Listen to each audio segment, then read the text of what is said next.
This is the USF Diamond Dons special edition of the weekly report and preview as the USF Dons, as we left off last time, the previous week they did not play. It was finals and graduation, and as this new week begins, Tuesday, yesterday, the USF Dons winning their regular season home finale on the hilltop at Benedetti Diamond, beating the end up against Cal-State Bakersfield Tuesday afternoon at Benedetti Diamond on the hilltop. It was the Dons' 11th consecutive home win. USF wins the game, or winning 3-1, and more importantly, the Dons ended up going 16-3 this year on the hilltop. And as a recap, the Dons with an overall record 29-22. Now, by the way, would need just one more win for their fourth unprecedented 30-win season for the fourth time in 7 years.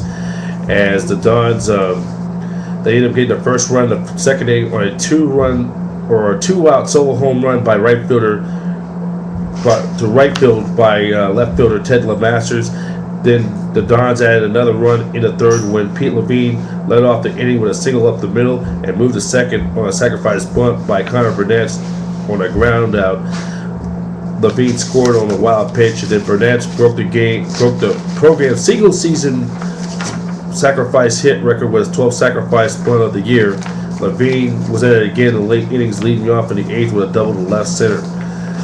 Benedetti and Yarrow both drew walks to load the bases. Nik Balog would hit an RBI single to make it 3-1. So with the win, the Dons improved their record to 29-22 overall, and we're gonna this was reset at the recap of that game yesterday, and we're gonna also preview Gonzaga. So what's your thoughts on yesterday's game and their home finale?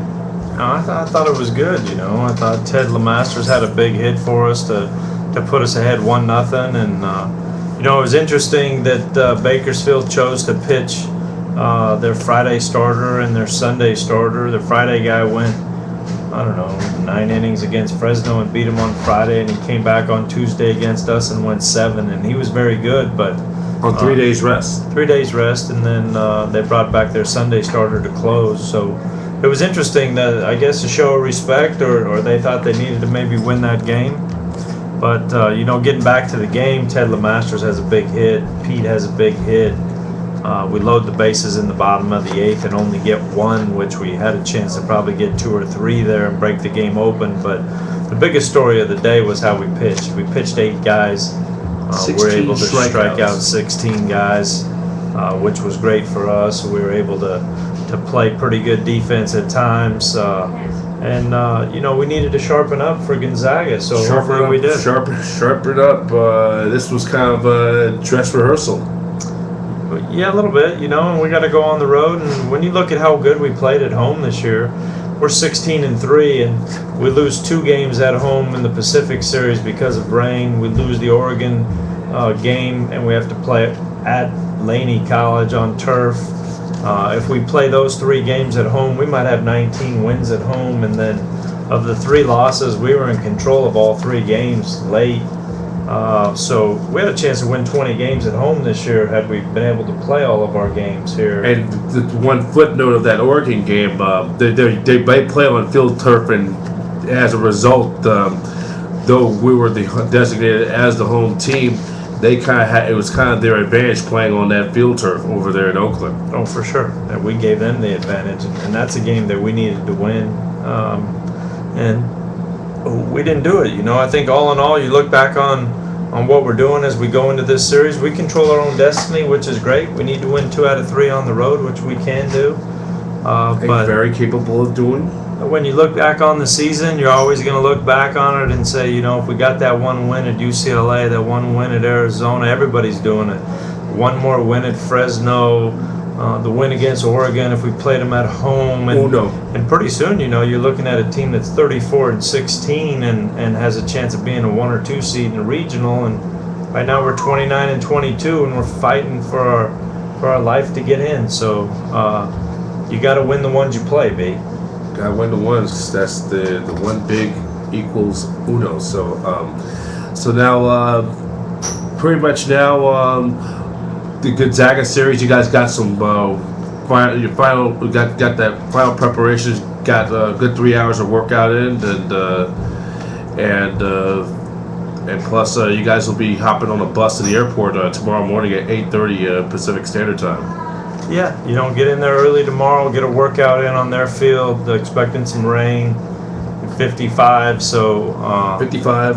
It'll be fine no matter what we do. I think our guys are excited about the opportunity to play. They're excited about a chance to win a conference championship. This would be for the first time outright ever. Yeah, it would outright ever. Yeah, because I mean, and I like to hopefully, before we get back to that, so the temperatures, how the weather conditions going to be? It's going to be rain. Will it be just like here? Yeah, it will be 55 and rainy. And I think when you talk about outright winning, we beat Pepperdine 2 out of 3 in the last series and tied them in wins and losses, but we really won the tiebreaker in that conference series. So if it was set up the same way it is now, if we tie with Gonzaga and we beat them in this series, we're the outright winner. I feel like conference championship is a conference championship. Yes, I mean, also who's going to be the starters for this weekend? Who's going to be the Friday starter? And it looks like it's going to be Jordan or it's going to be it's going to be someone on the Friday, and then we go with Kyle and Matt back to their regular positions for Saturday and Sunday. No, it'll be Kyle on Friday. Kyle on Friday? Yeah, it'll be Matt on Saturday. Matt on Saturday and Sunday? And it'll be, we might have to fly you up there, whoever's available to pitch on Sunday.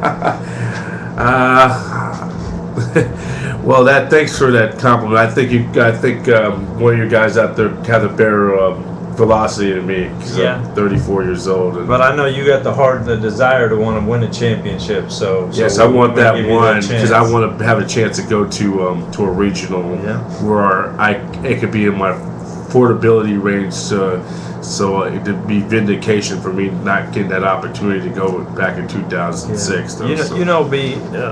You've had a great year with the Giants winning a championship, and now the Dons having a chance. And the Washington Eagles winning the city championship. So maybe it's that magical year. I'm hoping it could be the personal. This would be my personal trifecta. Yeah, and I like what you're doing. So hopefully you're the good luck charm. We'll see what happens. I'm just gonna sit back on my laptop, getting all the updates, and hopefully by the end of Sunday night, we'll be hoisting that crown, and we'll have some post-game feedback with yourself and probably one of the assistants like Knox or Greg Moore, and get their thoughts and get a player or two with their thoughts. So, like I've been saying, there'll be one day at a time. So I don't want to look too. At a time. I'm just gonna look. I'm not gonna look too far ahead of that just yet. But so it's gonna be pretty much. It's gonna be. So it's going to be Kyle, Matt, and whoever for that Sunday, and then if he gets in trouble, then all bets are off. You'll run everybody out there if in case of old rescue 911 if that starter on Sunday gets in trouble. Yeah, for sure. So anything else? Pretty much nothing else. You just guys got done with practice. I was looking on the line. Tom House of the SC Trojans, a longtime associate coach, former major leaguer, retired today. Yeah, he did. Tell us more about him. I think he's the guy who caught Hank Aaron's 755 ball back in April of '74. That's the guy, but he's also a good major league pitcher and pitching coach for Nolan Ryan for all those years, and a great player at USC when he was at USC. I think a third-round pick. And he was with Dato, right? Yeah, played 7 or 8 years in the big leagues, and now he's helping young kids. But well, what a great baseball mind and a great baseball person. Someone that really likes it. So I wish him well, and at some point in time, you just move on to other things. And I guess it was time for him to move. It'd be interesting to see what USC does with that pitching part of it. Who's the next pitching coach at Southern California, so be interesting to see. All right, Coach, and that's going to do it right there for today. On behalf of the Baseball Unlimited and all of our affiliates, and on behalf of the USF Dons, we wish you guys good luck. We could do something in the 13 years. Sure, we went to the regional 5 years ago, but in the 13 years to win a championship outright, and I would love to see those guys do a dog pile for the 06 team.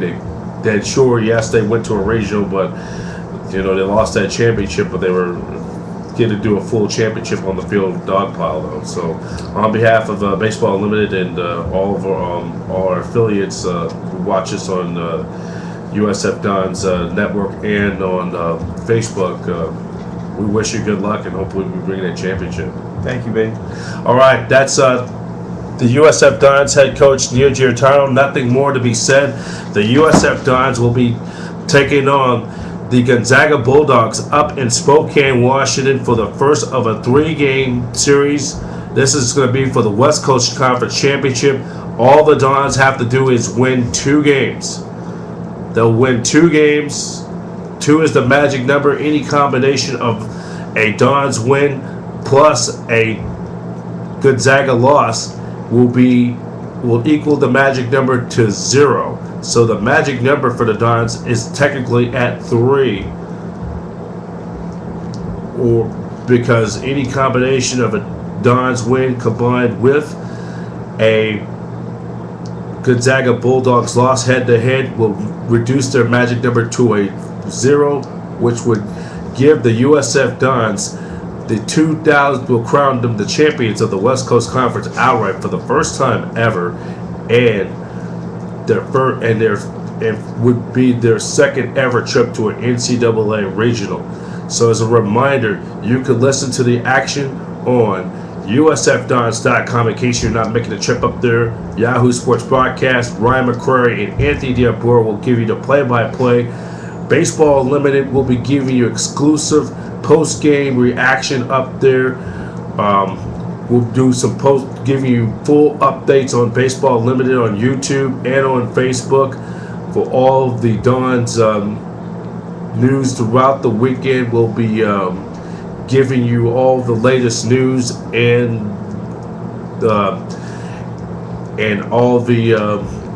giving you all the news and all what's going on up there at Spokane. So once again, in case you're not going to the game, go to USFDons.com. I will be online giving full updates.